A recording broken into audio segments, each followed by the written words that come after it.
लाल दरवाजा जो कभी बंद नहीं होता। शहर के बाहर एक पुराना सरकारी क्वार्टर था जो पिछले 20 साल से खाली पड़ा था। उस क्वार्टर की सबसे अजीब बात यह थी कि उसके बीचों बीच एक लाल रंग का दरवाजा था जिसके पीछे कोई कमरा नहीं था। फिर भी रात को उस दरवाजे के अंदर से खटखटाने की आवाज आती थी।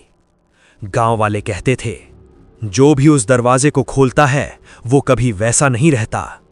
विकास, एक कंटेंट क्रिएटर, अपने 2 दोस्तों के साथ उस क्वार्टर में गया। उसने कैमरा ऑन करके कहा, आज देखते हैं लाल दरवाजे के पीछे क्या है। कमरे की दीवारें टूटी हुई थीं, पंखा अपने आप हिल रहा था और बीच में वो लाल दरवाजा खड़ा था। दरवाजे पर अंदर से धीरे धीरे खरोच की आवाज आ रही थी, कर कर, जैसे कोई अंदर से बाहर निकलने की कोशिश कर रहा हो। दरवाजे के नीचे से धीरे धीरे काला लिक्विड बाहर आ रहा था। विकास ने हाथ लगाया। वो पानी नहीं था, वो खून था, लेकिन ठंडा। अचानक दरवाजे पर अंदर से 3 बार जोर से नॉक हुआ, ठक ठक ठक। उसके दोस्त ने डर कर कहा, यह आवाज अंदर से आई है, लेकिन अंदर तो कोई कमरा ही नहीं था। पहली मौत। अचानक विकास का दोस्त अजय दरवाजे के पास गया। जैसे ही उसने दरवाजे को छुआ, दरवाजा अपने आप खुल गया। अंदर सिर्फ अंधेरा था। जय ने अंदर देखा। अचानक उसका शरीर आगे की तरफ झटका खाकर रुक गया, जैसे किसी ने अंदर से उसकी गर्दन पकड़ ली हो। उसकी आंखें फैल गईं। उसके गले की स्किन अंदर की तरफ दबने लगी, जैसे अदृश्य उंगलियां उसकी सांस रोक रही हों। धीरे धीरे उसकी गर्दन पर लंबे उंगलियों के निशान उभरने लगे। फिर अचानक उसका शरीर हवा में ऊपर उठ गया। उसके पैरों की हड्डियां उल्टी दिशा में मुड़ने लगी। कड़क कड़क। उसका मुंह खुला रह गया, लेकिन आवाज नहीं निकली।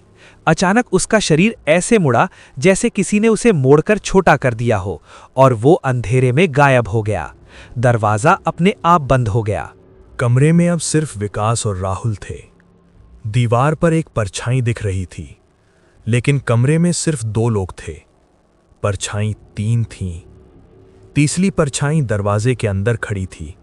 धीरे धीरे वो परछाई दरवाजे से बाहर आने लगी, लेकिन उसका शरीर पूरा नहीं था, सिर्फ ऊपरी हिस्सा दिखाई दे रहा था। नीचे कुछ नहीं, जैसे आधा शरीर कहीं फंसा हुआ हो। राहुल डरकर पीछे भागा, लेकिन कमरे का दरवाजा गायब हो चुका था। अचानक लाल दरवाजे के नीचे से लंबे काले बाल बाहर आने लगे। वो बाल धीरे धीरे राहुल के पैरों में लिपट गए। जैसे ही उसने छुड़ाने की कोशिश की, बालों की पकड़ और टाइट हो गई। उसकी स्किन पर लाल निशान बनने लगे। फिर अचानक बाल उसके मुंह में घुसने लगे। राहुल चीखा, लेकिन आवाज बाहर नहीं आई। उसका पेट धीरे धीरे फूलने लगा, जैसे अंदर कुछ हिल रहा हो। अचानक उसके पेट की स्किन फट गई और अंदर से वही काले बाल बाहर निकल आए। उसकी आंखें पूरी सफेद हो गईं और वो जमीन पर गिर गया, बिल्कुल शांत। अब विकास अकेला था।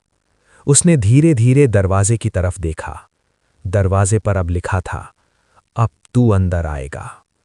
अचानक दरवाजा अपने आप खुल गया। अंदर एक कमरा था जिसकी दीवारों पर सैकड़ों हाथों के निशान थे।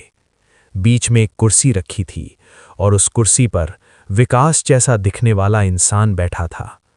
उसने धीरे से सिर उठाया और मुस्कुराया, मैं पहले आया था। अचानक विकास के पैर अपने आप चलने लगे। वो कुर्सी पर बैठ गया। दरवाजा बंद हो गया और बाहर दीवार पर एक नई परछाई जुड़ गई। अब उस कमरे में 3 नहीं 4 परछाई थीं। आज भी उस क्वार्टर में लाल दरवाजा खड़ा है और रात को अंदर से आवाज आती है, कोई है बाहर?